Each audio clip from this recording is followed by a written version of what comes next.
आपको लगता है कहीं न कहीं एक प्रेशर ग्रुप है, जो ये देखता है कि हमारे फ़ेवर में अगर कोई फ़ैसला या कोई आदेश नहीं आता है, तो अचानक से ट्रोलिंग शुरू होती है, ऐसा या केस आने से पहले इस तरीके की बातचीत होनी शुरू होती है, ये ऐसा है, इसने ये कर दिया, वो कर दिया और जब उनके फ़ेवर में आता है तो ठीक है, अगर फ़ेवर में नहीं आ रहा है तो वो जजों को पर्सनली भी अटैक करते हाँ, वो हैं। तो देखा गया अपने। आजकल तो हम देखते हैं कि आज केस लगा है तो सुबह पेपर में आ जाता है कि इस केस में क्या क्या होने वाला है, क्या होना चाहिए। ये गलत है, बिकॉज अल्टीमेटली द जजेस have to decide on the basis of the papers that are before them. हुँ,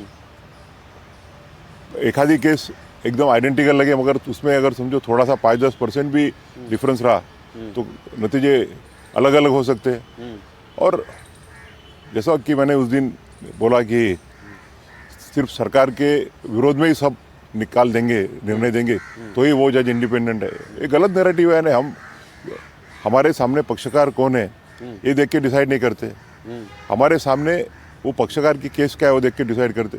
तो ठीक है, कुछ मामलों में हम सरकार के बाजू में भी निर्णय देते, कई मामलों में सरकार के विरोध भी निर्णय देते हैं। इसका मतलब ये नहीं कि हर मैटर में हमने सरकार के विरोध में ही निर्णय दिया जाए तो ही हम इंडिपेंडेंट जज है, नहीं तो फिर जजेस आर बायस्ड और जजेस are partisan. This narrative is totally पूरा रॉन्ग। एक अभियान चलाया जाता है कि इन्होंने ये कर ये दिया, कर ये दिया। ऐसे हैं, ये ऐसे हैं। एक और ट्रेंड हमने देखा है सर, नया कोई सीजीआई बनने वाले होते हैं तो ऐसा ही एक अभियान शुरू होता है कि इनका ये है, इनका तो वो था, ऐसा था। ये बहुत खतरनाक किस्म का ट्रेंड है। ये कहीं ना कहीं डैमेज तो असर करता होगा, या आप लोगों को जब अपने बारे में उल्टी सीधी चीज़ें खबरें पता चलती हैं तो महसूस तो होता होगा कि ये क्या है।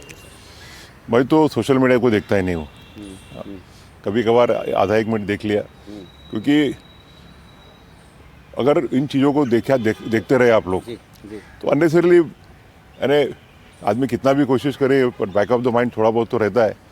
तो मैं टोटली इग्नोर करता हूँ, देखता ही नहीं हूँ।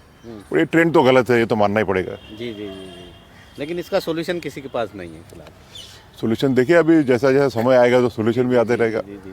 तो सर एक और बात है, यहाँ पर हमने देखा है बहुत सारे केसेस में जब ऐसा लगता है कि सरकार की तरफ चला गया मामला तो शोर मचने लगता है, एक पक्ष पूरा शोर मचाता है, वो नैरेटिव करता है, चाहे वो किसी भी मामले में। वो ये नहीं देखता कि जज कौन है, ये वो जज है जिसने बहुत बड़ा फैसला दिया था, जिसने ऐसे टाइम पे रिलीफ दिया जब किसी को उम्मीद नहीं थी, वो ये नहीं देखते। और अब जब आप रिटायर हो गए हैं और कमान आपने दे दी है दूसरे हाथों में, तो आपको क्या लगता है जुडिशरी क्या इन जो ये ट्रोलिंग है और जो प्रेशर बनाते हैं, क्या इनसे घबरा जाएगी, या आगे भी आप, क्योंकि अब आप एक कमान देकर आए हैं, दूसरे लोग वहाँ पर हैं, तो आपकी क्या उम्मीदें हैं सब लोगों से? नहीं, मुझे नहीं लगता है कि कोई इन प्रेशर ग्रुप से उनके प्रेशर में आके कुछ डिसीजन देंगे। जजेस take their oath to be independent. हमारी कॉन्स्टिट्यूशन के साथ में हमारी जो कमिटमेंट है, हम जो ओथ लेते हैं विदाउट फियर और फेवर, उसको देख के हमको काम करना चाहिए और करते रहते हैं हम सब।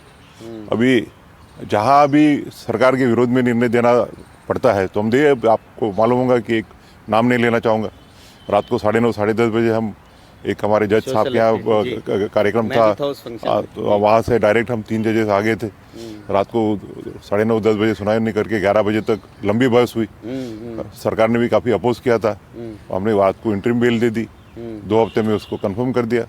और भी अनेक ऐसे मामले हैं जो पॉलिटिशियन से जुड़े हुए हैं।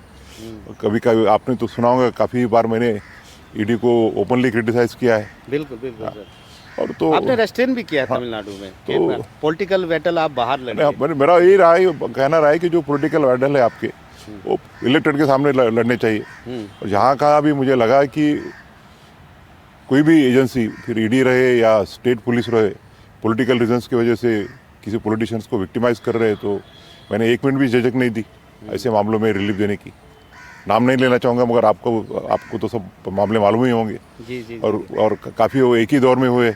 अब सवाल ये है कि जुडिशरी पर हमेशा निशाने पे रहती है, क्योंकि अब तो इलेक्शन भी नहीं, कोई इलेक्शन खत्म हो गया। जब हमने देखा है, जब कुछ नहीं होता तो लोग ट्रोलिंग जुडिशरी की तरफ करते हैं। अब जस्टिस सूर्यकांत आए हैं और आगे भी बहुत सारे जज हैं आपके, बहुत करीबी। नहीं, आगे हमारी जुडिशरी जो है कितनी मजबूत रहेगी? पूरी मजबूत रहेंगी। हमारे सभी जो मेरे सक्सेसर्स है, अभी सूर्यकांत साहब है, सूर्यकांत साहब के बाद में जस्टिस विक्रमनाथ आने वाले हैं, उसके बाद में पहली देश की प्रधान न्यायाधीश जस्टिस नागरत्ना बनेगी, हमारे लिए सौभाग्य का क्षण रहेगा।